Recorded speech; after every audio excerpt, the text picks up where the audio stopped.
Hi, everybody. Welcome back to the Silver Silk and More channel. I'm so delighted to have you here. I have got another fantastic project for you today. We are going to make a boho macrame fringe keychain, or if you double it, you're going to get a stellar pair of earrings.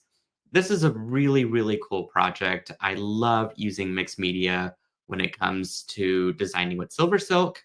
And thanks to our content creator, Danielle Wicks, she's come up with a fantastic project and an easy technique that's really accessible.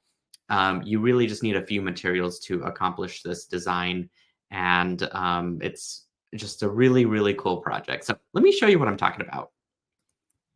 So the key takeaways from this beautiful keychain design is that the the silver knitted leather chain is a great foundation for macrame, which we're just going to really use a couple of two beginner-friendly knots for this design.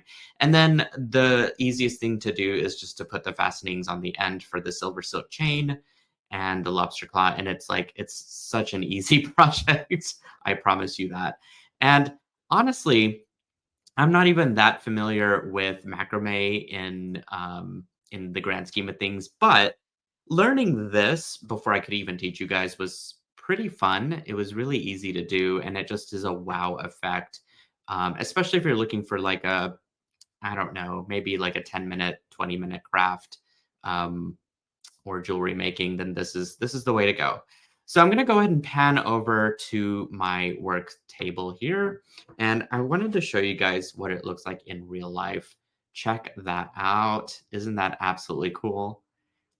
I mean, you can go nuts with the type of cords and other fiber materials that you might find and create something really, really colorful and original out of this.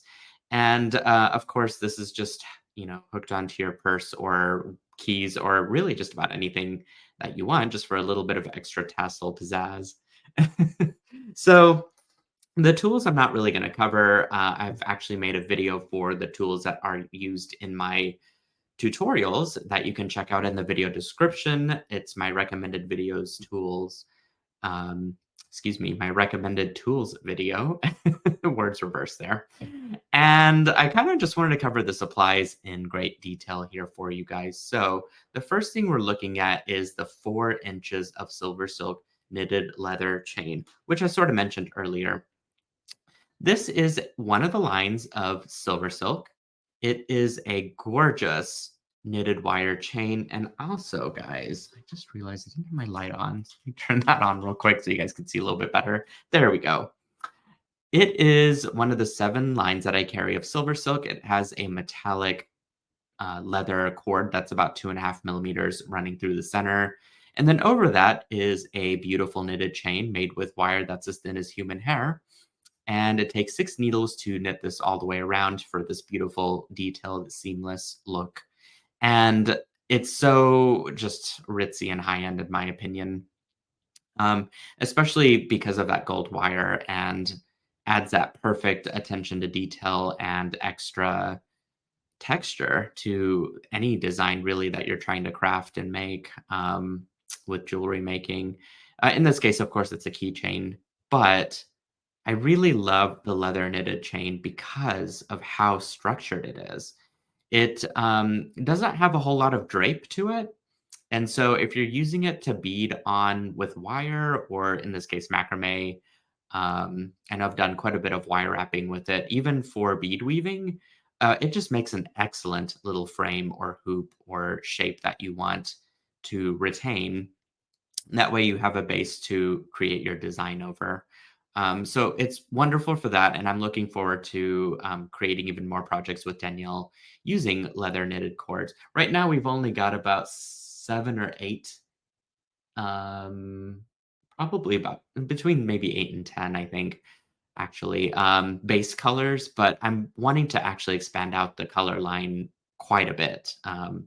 Leather cord comes in a ton of different colors, and the wire comes in a ton of different colors too, and so the possibilities of combining those into different combinations is just it's mind-blowing, really. But it's really about getting the right color too. So I'll quit talking about that, and I'll give you guys a preview of these end caps. This is a double strand end cap. You know that it's silver silk because of the stamp. It does have 5 layers of plating, which makes it tarnish resistant and gives it its beautiful polish. It's got channels on the inside that grapple onto whatever you're putting inside and crimping, which, by the way, you just take a pair of chain nose pliers or flat nose pliers and squish it over your chain when you are good to go. We'll be doing that in actually step 1. And it's phenomenal how all of my findings are actually plated the same across the board, including my lobster claw and jump rings. So I definitely highly recommend them just to stock up because they're exquisite findings. I can't say enough about them. All right, and then finally 4 10-inch links, which I've sort of got a ruler here that's half covered up, of this amazing braided cord. It is a cotton cord, and it comes from a company called Tangles and Knots, and it comes on a card like this. Let me see if there's nothing on the back, but there I'm just gonna flash what it is. Ocean, which is really fitting for this. Beautiful blues and yellows. That yellow, in fact, picks up really well on the gold of the chain. So I don't think this match could have been any better. So you'll need 4 of those cut into 10-inch links. And the other thing is if you don't want to make a keychain, and let's say that you want to make an earring instead, here you can actually just hook earring wires onto the double strand end cap and forego using the lobster claw clasp. So something to think about.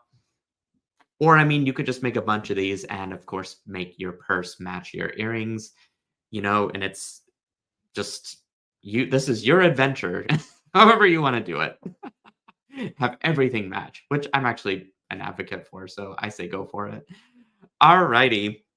The first thing we want to do is sort of fold this in half, just not so aggressively, but you kind of want your teardrop to be shaped as such, just nice and long, and then bring those 2 ends together, and then grab your double strand end cap and begin to fit your chain right up into those channels. Might be a bit of a tight fit, but that's actually a good thing. Okay, make sure that wire is all the way inside. And then I'm just going to grab my wide nose pliers and I'm going to give this a pretty good squish. If you've got a little bit of wire sticking out on the sides of your finding, you can always trim those down.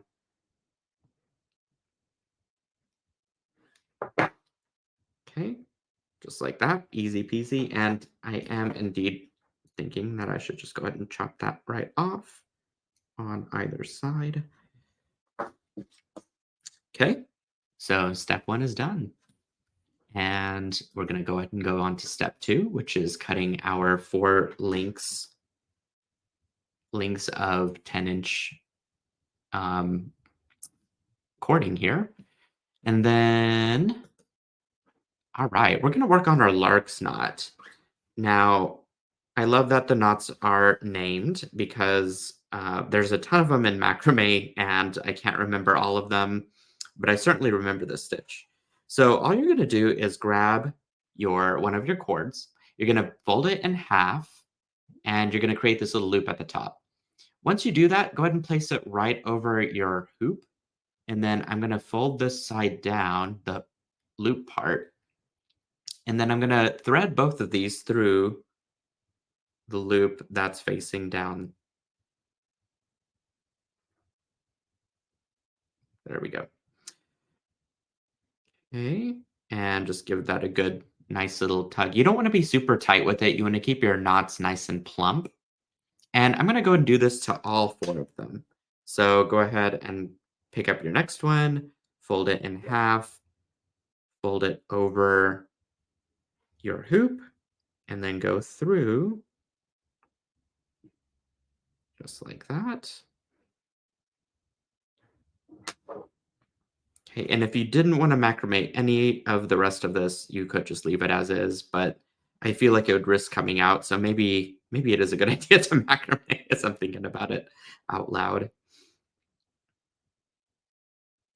But there's something to be said about shortcuts too.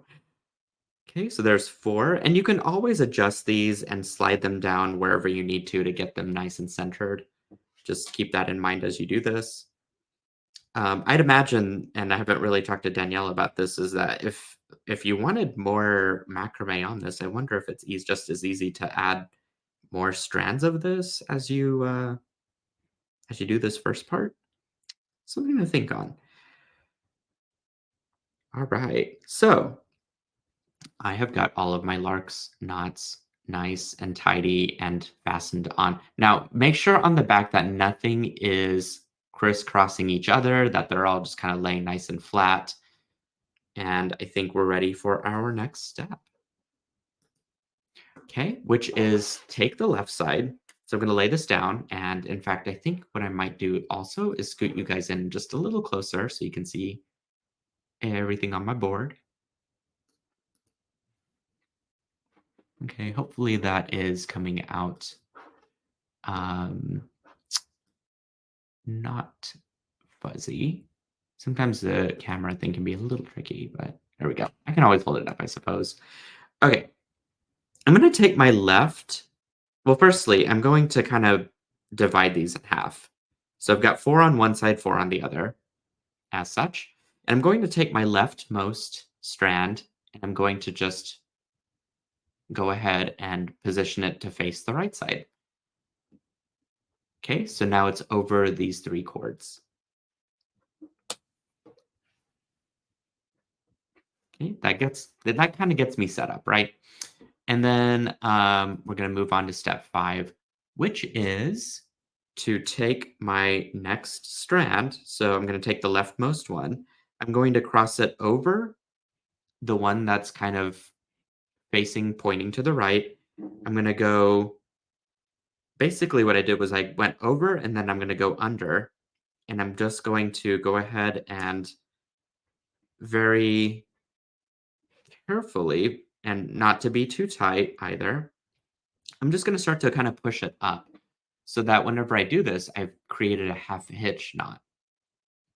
Okay, and that's pretty much the only knot that we'll be using for this entire project at this point. So having done it once, I'm going to do it twice. So go ahead and go over that strand and go under and begin to pull it so that I'm going to see my half hitch knot start to form, which looks like this. Okay, we'll be doing that for the rest of these. So still keeping that leftmost strand, making sure that it stays organized. Okay, we're going to work with each one of these doing the same exact knot over and over. So go with your next one that's in line, which is this one here. Go over, lift, and go under, and pull. Making sure that you get a nice, tight fit up there. Okay, we don't want anything to be loose. So there it is in up close there. Okay, we're going to do that again. So keeping with the same strands, go over, under, and pull up.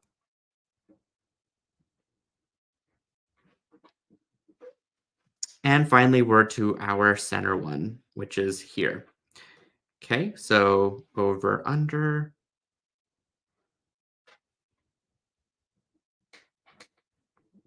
And what you want to watch out for is that these knots don't tie evenly. You want that knot, in this case, the strand that I'm creating the knots with, to really kind of loop over the working strand here of what it's getting knotted over so that it starts to look like a series of loops.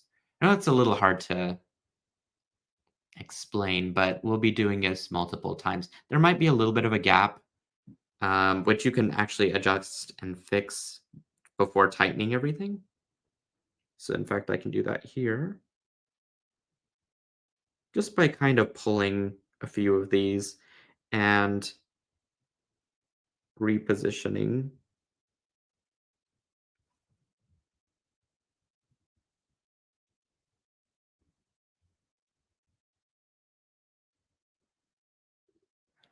Okay, there we go. Nice and plump, and I've got all of those other strands pretty much wrapped around that center one, which used to be the leftmost one. So now we're gonna do this exact same thing again, but we're gonna do it from the right side to the left. So, in fact, I think I can move down, yep, on the next set of directions here. So take a look at the illustration, and we're gonna go ahead and do that to this side. So we'll pick up our rightmost strand, and we're just gonna go ahead and position that to be right over the three of these. Then I'm going to take my next most right one, go over and under, and pull it right up. Okay, over, under, pull it right up. Remember not to be too tight. We want to keep these nice and plump. Okay, and then just work your way down. We got this next one here, which you just go over, under, pull up. Okay, you see how these are twisting? And what we don't want it to do is twist. We want it to actually do a loop over, whoops, hit my camera there. What we want it to do is to do a loop over it,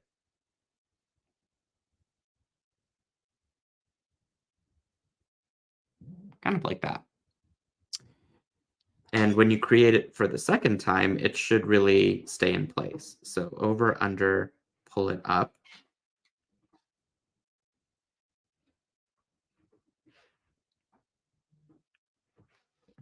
And finally, our last one here. Let's get these others out of the way. We're going to go over. And remember that rightmost strand has to be over any of the working strands that you're making the loops with in order for this to work. So just make sure that this is starting on the bottom, but then you go over and under as you pull up. Okay, one more time, over and under, pull up. If you need to tighten anything at this point, now's the time to do it.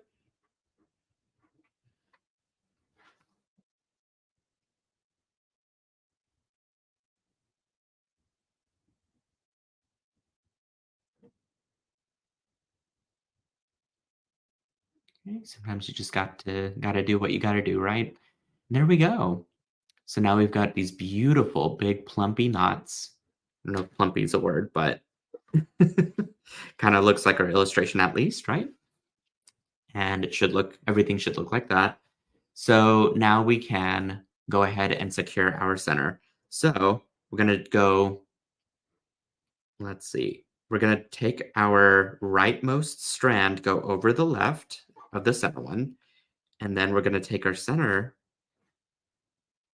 left strand, go over and under.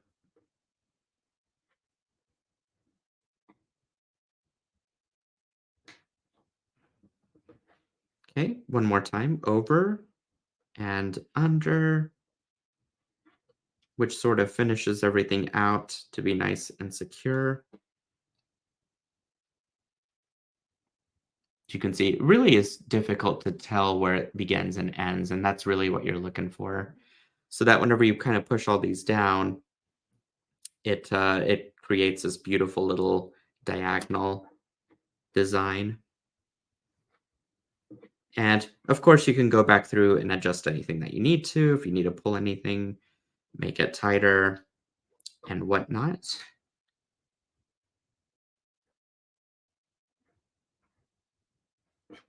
All right. So that looks really good. And let's take a look at what the next part is. Oh, we're going to take all of our cords because now it's all knotted up and ready to go. And we're just going to cut evenly on everything. And you can kind of decide the length of the fringe you want here. And I'm just going to take a pair of scissors and kind of just give this a nice little haircut.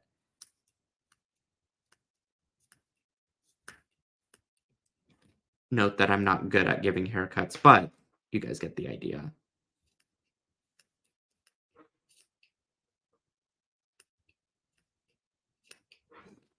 There we go. It's like the worst way to give a haircut, but I think I got it.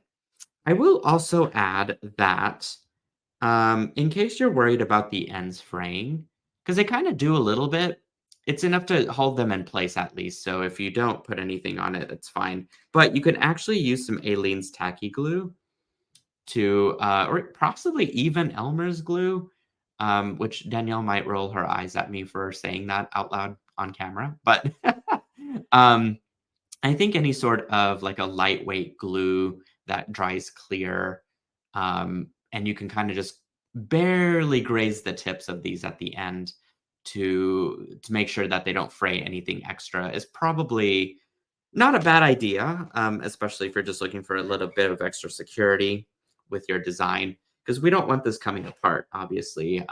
We've worked very hard to get to this point, so, and this looks so stellar. So anything you could do to protect it is always a good thing. And then you just kind of attach your findings at the end. And so in this case, I'm going to take a pair of chain nose pliers. There we go. I'm going to open this up. Go ahead and slide in your lobster claw or earring wire or whatevs, and you have got your keychain all ready to go as such. Pretty fun, isn't it? And it was really easy to make. I mean, the explaining took a little while, but I feel like once you guys make a couple of these, you'll be making a bunch of these within minutes, and it'll be so fun. So I'm going to flash over to the design one more time to give you guys a look at how we used it in the example. There we have a purse that we've hooked it onto. And I just want to say thank you guys so much for joining me for this video. It was a quick one. It was a quick one, but it was a quick win. And again, I think that the addition of just extra mixed media to SilverSilk is always a fun time. And this really didn't have much to it project-wise, so it was sort of easy to teach too. Anyway, if you have any questions, please leave them in the comments below. Be sure to give this video a like and subscribe to the channel. And also leave a comment. All of these things are so important to let YouTube know that this channel is important and should be visible.